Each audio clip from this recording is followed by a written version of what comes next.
The Hunger Games in America right now are getting serious, and for millions, this is no game at all. You see, Americans are starving for leadership, but at the same time, some Americans are just actually starving. Not enough food, and the screaming high prices are forcing them to make decisions they've never faced before.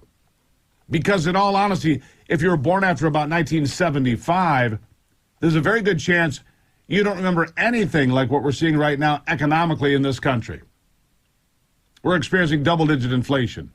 Even if the numbers don't show it yet, they will, and as I've been telling you this for a long time, this is Joe Biden's America. Welcome to it in 2022. Shortages are becoming normal, more common. First, it was baby formula that really caught people's attention, and now it's something just as important for tens of millions of women. Listen to this.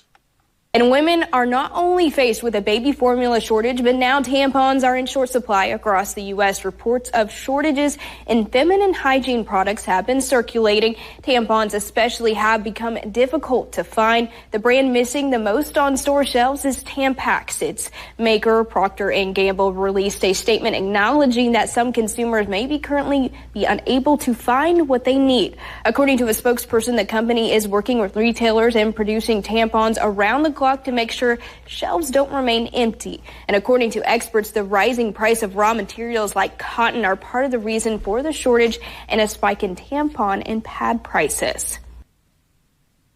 Yep. The Biden war on women has now graduated from mothers with young kids to women who need feminine products.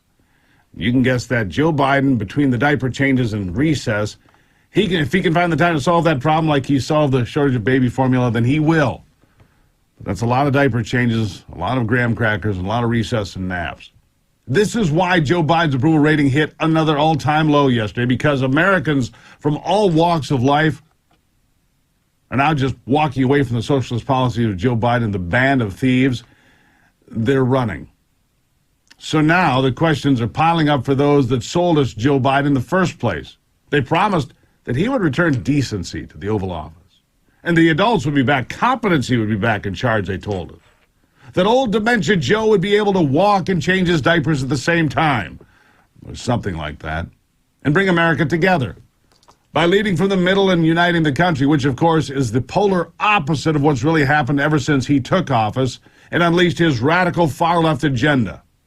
And that socialist agenda is leading us into a recession unlike anyone 45 or younger has ever seen.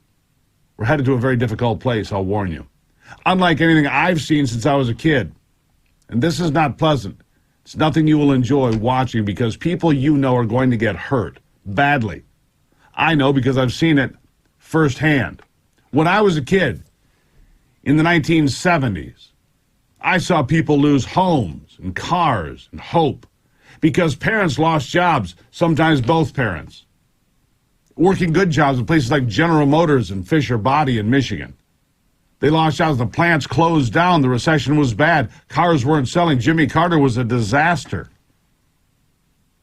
And people lost everything, including hope. We will not lose hope this time because we've been steeled by this in the past. But you younger folks, you have to stay with us. Keep the course until November of 2022. Throw the bums out. And the same thing in 2024. We have no choice. Let me give you an example of those who helped Joe Biden along the way, like Congressman Jim Clyburn of South Carolina. He saved Joe Biden's run for the White House altogether. And even he is now admitting the administration is dying on the hill of $5 gas, and he knows it's big trouble for his far-left team. Listen. This is Bloomberg, as you know. We focus on the economy, but voters tend to focus on pocketbook issues as well. Are the Democrats winning or losing in the midterm election right now on the message of really delivering on the economy? A lot of polling suggests they're not too happy with the White House. Well, people are not happy. They're not happy with their circumstances. Nobody's happy with paying $5 for a gallon of gas. I can remember when $1 I could fill up my tank and drive all day. That's not the case. And the $5 per gallon of gas, that's a problem. Seeing all of the inflated prices, that is a problem for us. Yeah, and Joe Biden, they mentioned there, and I should share with you, is at his lowest approval number ever. Rasmussen has him down at 38% now. the aggregate average, he has fallen below 39% for the first time. Joe Biden is now at 38.9% and falling. Think about this.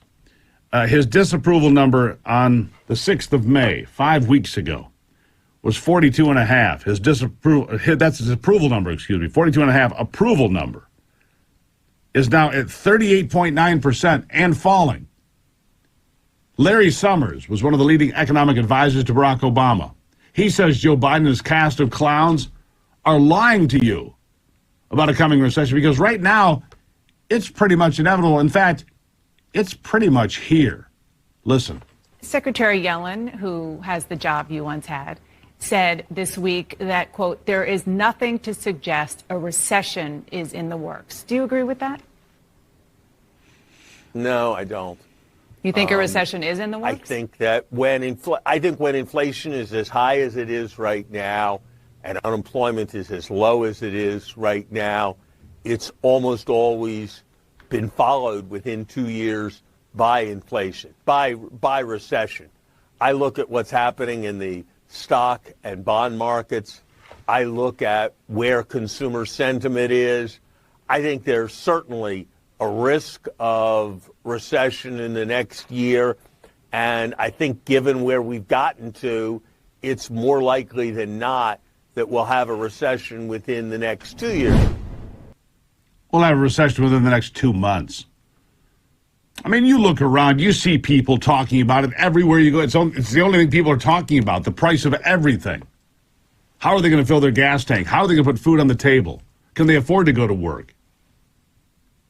Are there wage increases, which there are wage increases in America, going to do enough to offset these high prices? The answer is no. People are getting pummeled all over the place. I mean, absolutely pummeled. Hit hard. And those demands are leaving those in charge worried. I'm going to show you some things after the break about how tough it is and where food banks are today. Maybe it's not something you've thought about, but there are a lot of people that will be in line at a food bank today that never thought they would be there. Never thought they would be there.